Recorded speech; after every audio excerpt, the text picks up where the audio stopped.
The Tory MP Mark Harper exposes Boris's lockdown modelling, and the Prime Minister speaks out against immunity passports.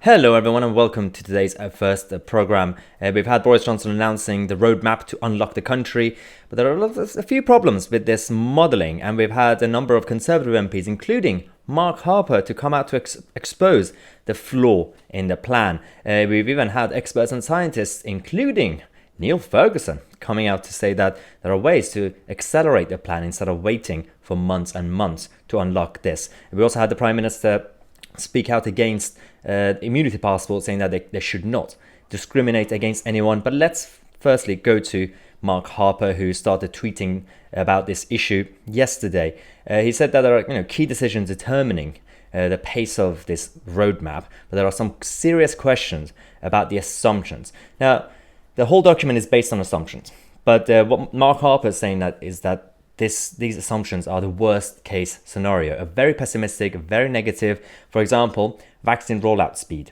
The assumption based on this document is that the vaccine rollout speed would be dropping to 2 million a week. Now, in reality, it's much better at the moment. The second aspect is reducing the risk of infection. Now, the assumption again is that just 48% and 60% protection from the first and second dose. But in reality, Public Health England actually suggests that protection from first dose is 57 to 70%, and also second dose is 85%.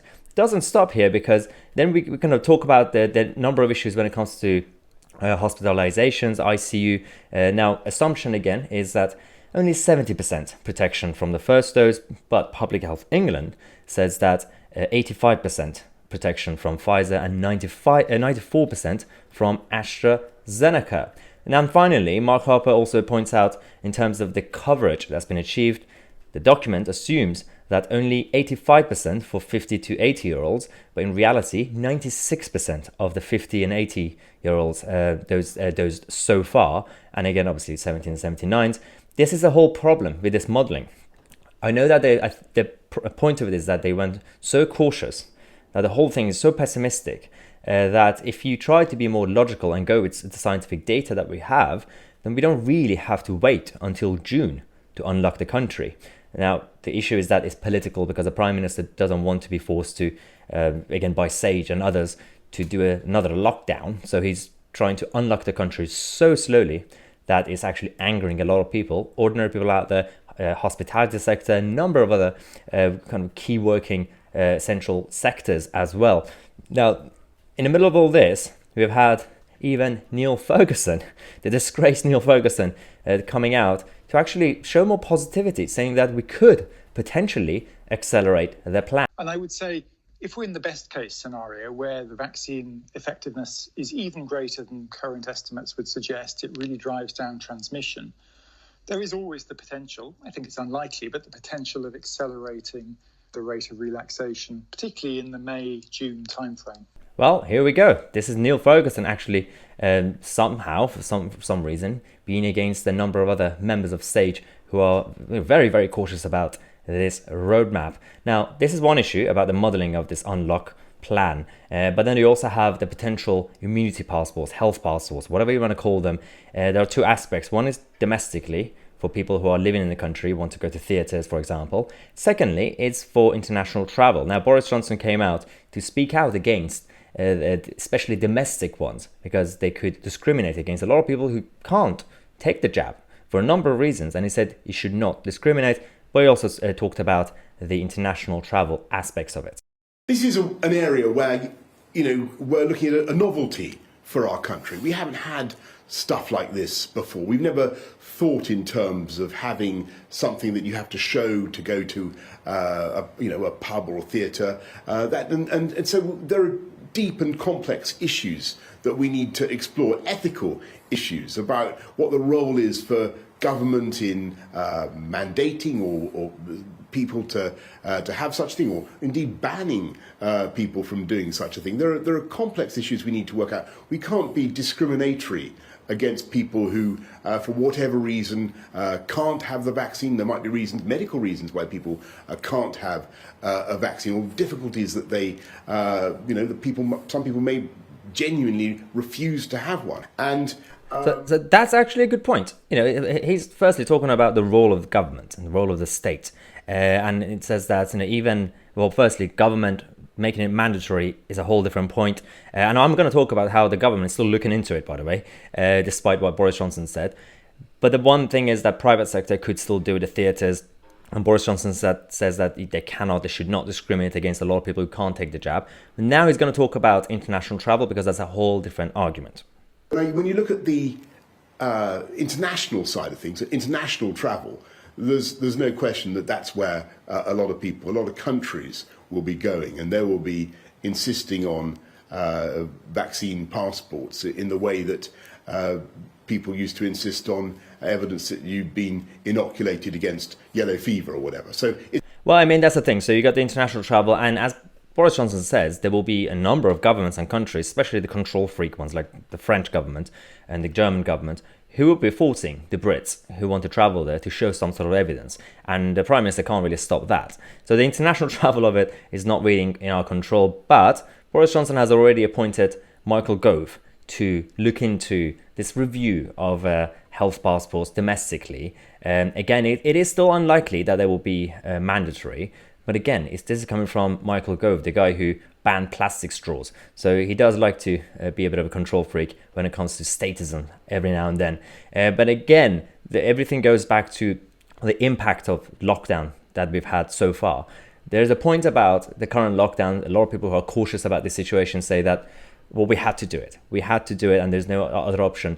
But the government, again, people like Michael Gove, people like Matt Hancock, the Prime Minister himself, they need to come out more often to talk about the victims of lockdown, from ordinary people dealing with mental health to the hospitality sector to a lot of other businesses, self-employed, not getting enough support. None of that is actually happening. We've had Charles Walker, one of the Tory MPs, and a number of his colleagues who have been very good, very outspoken, to actually take the side of ordinary people who have been the victim and who have been completely left behind.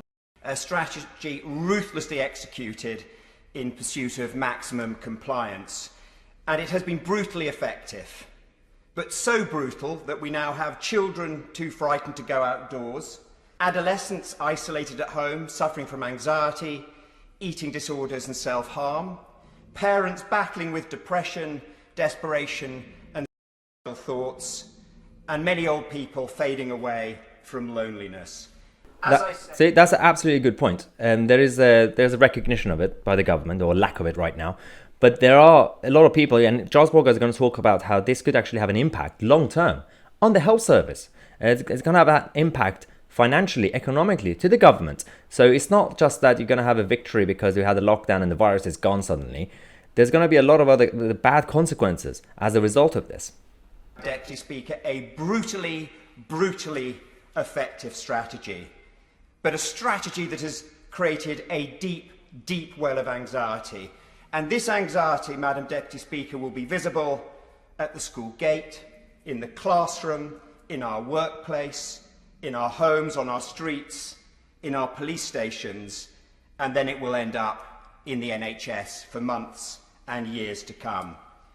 Now, many people, Madam Deputy Speaker, will say that the victory justifies the cost in the jobs lost, the businesses ruined, the education forgone, and the cost to the nation's long-term mental health and well-being.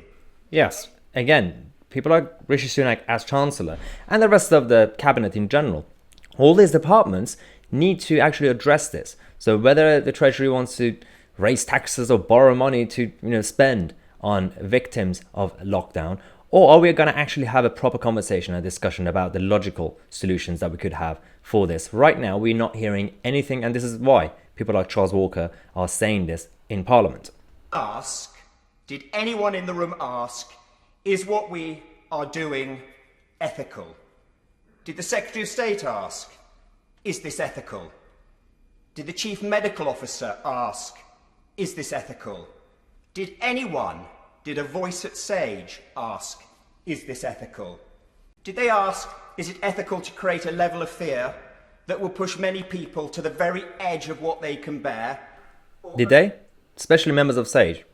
People like Chris Whitty, people like Patrick Vallance, who have been very, very good and robust in terms of their own plans to, again, whether they want to initially ignore the virus or then eliminate it, like Nicola Sturgeon in Scotland, and right now just focus on the vaccination.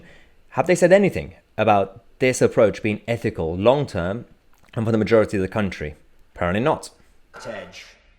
Did they ask, is it ethical for us to embark on a strategy that will leave many of our fellow citizens debilitated with fear, anxiety and worse for years to come, or perhaps a lifetime? Suffering in one's head matters.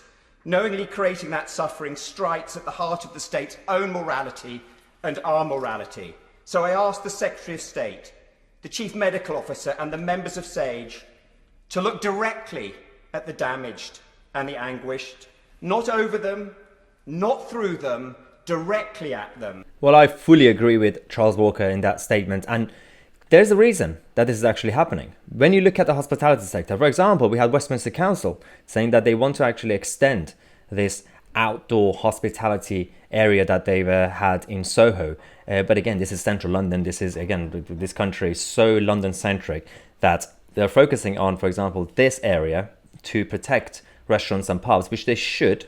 But again, firstly, they said that they want to extend it from the 12th of April until September. Why can't you make this permanent? Why should it be the job of the local councils to tell businesses what they can or can't do?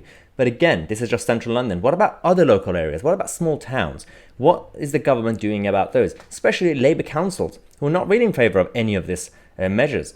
We've had, for example, Sir Keir Starmer coming out to say that raising taxes is not right at this point on businesses or families.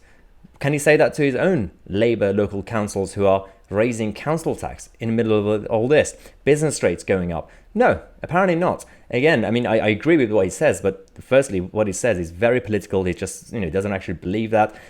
Secondly, it's hypocrisy of both the Labour Party and the Conservative Party on this issue. And again, the mainstream media are pretty much quiet on this, especially on the victims of lockdown. But we're here to report on anything that happens that's not shown on the mainstream media. Now, finally, in tonight's segment of News in Your World, we have the latest email from one of our subscribers, Ruben, who sent us an email to tell us about his two teenage sons who, during the beginning of lockdown, in order to cope with the loneliness and depression, they started playing with musical instruments, and their mother was a nurse, and every time she came home from hospital, they played for her to cheer her up. Now, they started doing that every Thursday night outside their home. Now they've actually started a YouTube channel to play their music, and I just wanted to give a shout out to them. Well done, guys, to kind of obviously cheer up your mother and also yourselves as well. Let's watch a few seconds of the music that they've done. It's actually quite good.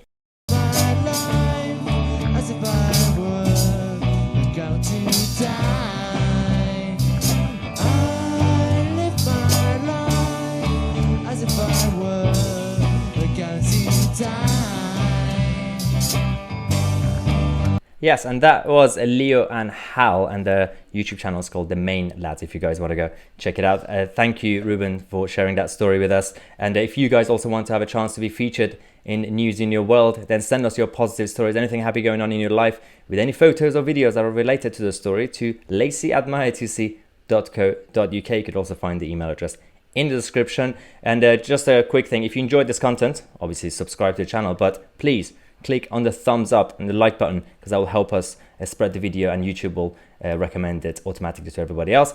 Thanks again for watching. I'm MyTC, and I'll see you guys in the next video.